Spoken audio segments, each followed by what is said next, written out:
Terima kasih telah bergabung dan bersama belajar pada hari ini. Jadi pada hari ini kita akan sama-sama belajar topik yang ada dalam mata pelajaran ilmu hadis kelas 10. Yang mana topik yang akan dibahas yaitu terkait kitab-kitab hadis mu'tabarah. Jika pada pertemuan sebelumnya kita sudah membahas kedudukan dan fungsi hadis, yang mana kedudukan hadis dalam Islam itu menempati urutan yang kedua. Jadi hadis menempati urutan yang kedua setelah Al-Quran sebagai sumber hukum dan sumber ajaran Islam. Jadi hadis Nabi SAW itu menempati urutan yang kedua setelah Al-Quran sebagai sumber hukum dan sumber ajaran Islam. Nah, adapun fungsi hadis tersebut itu terdiri dari 6 bagian. Ada fungsi hadis sebagai bayan at-taqrir, ada fungsi hadis sebagai bayan at-tabsyil, ada fungsi hadis sebagai bayan taqyid, ada fungsi hadis sebagai bayan takhsis, ada fungsi hadis sebagai bayan tasyri', dan ada juga fungsi hadis sebagai bayan nasakh. Nah, pada pertemuan sebelumnya kita sudah membahas terkait kedudukan dan fungsi hadis tersebut.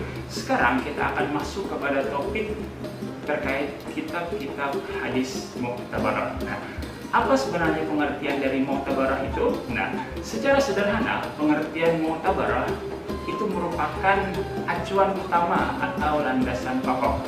Jadi secara sederhana al-mu'tabarah itu bisa diartikan sebagai acuan utama atau landasan pokok. Nah, jika kita gabungkan kitab-kitab hadis mu'tabarah itu memiliki definisi atau arti secara sederhananya seperti ini.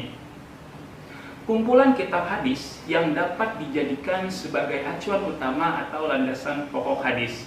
Jadi kitab-kitab hadis mu'tabarah ialah kumpulan kitab hadis yang dapat dijadikan sebagai acuan utama atau landasan pokok.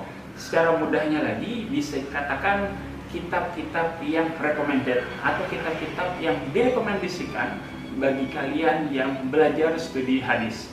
Karena kitab-kitab ini merupakan kitab-kitab yang levelnya tertinggi dibanding kitab-kitab hadis lainnya. Apa saja kitab-kitab hadisnya? Yang pertama, kitab hadis mu'tabarah itu yaitu yang pertama, kitab Sahih Bukhari. Yang kedua, kitab Sahih Muslim. Yang ketiga, kitab Sunan Abu Daud. Yang keempat, kitab Sunan An-Nasa'i. Yang kelima, kitab Sunan At-Tirmidzi. Dan yang keenam, kitab Sunan Ibnu Majah. 6 kitab tersebut merupakan kitab yang direkomendasikan bagi mereka yang belajar studi hadis. Nah, mengapa sebagai seseorang yang belajar studi hadis penting mengetahui kitab tersebut? Agar nantinya ketika kita mengambil hujjah dari suatu hadis, kita bisa melihat siapa pengarang dari kitab hadis tersebut dan bagaimana sebenarnya sistematika penulisannya. Nah, keenam kitab ini memiliki karakteristik tersendiri. Jadi 6 kitab hadis mu'tabarah ini memiliki karakteristik tersendiri. Jadi masing-masing memiliki karakteristik atau kekhasannya tersendiri. Apa saja kekhasannya? Yang pertama, kita pada video kali ini akan membahas karakteristik dari kitab Sahih Bukhari. Kitab Sahih Bukhari memiliki judul lengkap yaitu Al-Jami' Al-Musnad Al-Mukhtasar min Umuri Rasulillah wa Sunanihi wa Ayyamihi. Jadi judul lengkap dari kitab Sahih Al-Bukhari yaitu Al-Jami' Al-Musnad Al-Mukhtasar min Umuri Rasulillah wa Sunanihi wa Ayyamihi. Kitab ini disusun selama 16 tahun. Jadi kitab Sahih Bukhari ini disusun selama 16 tahun. Dimulai saat Imam Bukhari berada di Masjidil Haram dan selesai saat beliau berada di Masjid Nabawi Madinah. Jadi kitab Sahih Bukhari ini disusun selama 16 tahun. Dimulai saat beliau berada di Masjidil Haram dan selesai saat beliau berada di Masjid Nabawi Madinah. Jumlah hadis yang terdapat di dalam kitab Sahih Bukhari ini menurut Ibnu Salah dan An-Nawawi berjumlah 7.275 hadis.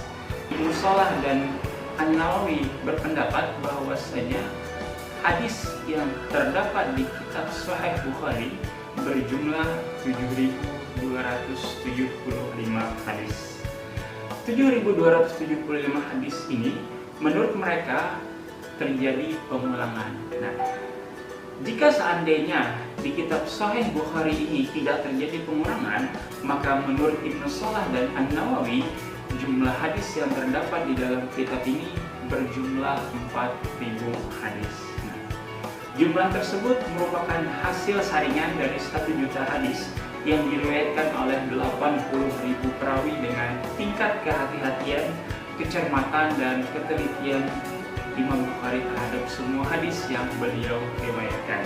Nah, dari sini kita dapat mengambil pelajaran bahwasanya ketika kita mengambil suatu berita, kita bisa mencontoh dengan apa yang diambil oleh Imam Bukhari ketika beliau meriwayatkan hadis. Imam Bukhari memiliki tingkat kehati-hatian, kecermatan, dan ketelitian yang tinggi ketika beliau meriwayatkan hadis. Kita sebagai muslim hendaknya di masa sekarang ketika menerima suatu berita atau menerima suatu pesan, hendaknya kita cermat dan teliti dari mana sumber berita itu.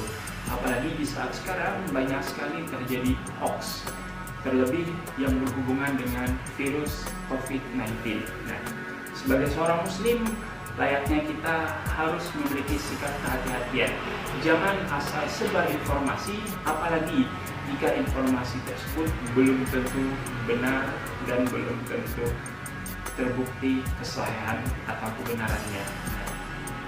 Kemudian, ketika Imam Bukhari meriwayatkan suatu hadis, beliau senantiasa untuk mandi terlebih dahulu dan melakukan sholat istikharah.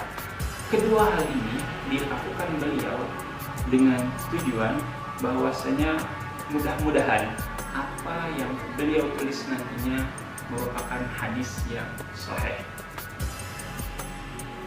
Setelah kita bicara tentang sedikit sejarah kitab Sahih Bukhari tadi, bagaimana karakteristik dari kitab hadis Sahih Bukhari? Karakteristik dari kitab hadis Sahih Bukhari ini, yang pertama, itu ditulis secara sistematis, artinya secara runtut dan berurutan, tidak asal-asalan. Kemudian kitab ini diawali dengan pembahasan tentang wahyu dan diakhiri dengan pembahasan tentang tauhid. Kitab ini dibagi dalam 100 bagian yang setiap bagiannya terdiri dari beberapa bab. Nah, itulah tadi secara sederhana gambaran singkat dari kitab Sahih Bukhari. Pada pertemuan selanjutnya, insya Allah kita akan membahas juga terkait gambaran singkat bagaimana karakteristik dari kitab Sahih Muslim dan kitab-kitab lainnya. Sampai ketemu pada pertemuan berikutnya. Tetap di rumah saja dan lakukan hal-hal yang positif dan jaga kebersihan, jaga kesehatan, dan terus berdoa. Semoga wabah dan musibah yang saat ini menimpa kita semua, khususnya umat muslim yang ada di dunia dan masyarakat pada umumnya, cepat berakhir dan kita dipertemukan dalam bulan suci Ramadan. Terima kasih. Kita tutup dengan subhanakallahumma wa bihamdika asyhadu an la ilaha illa anta astaghfiruka wa atubu ilaik. Assalamualaikum warahmatullahi wabarakatuh.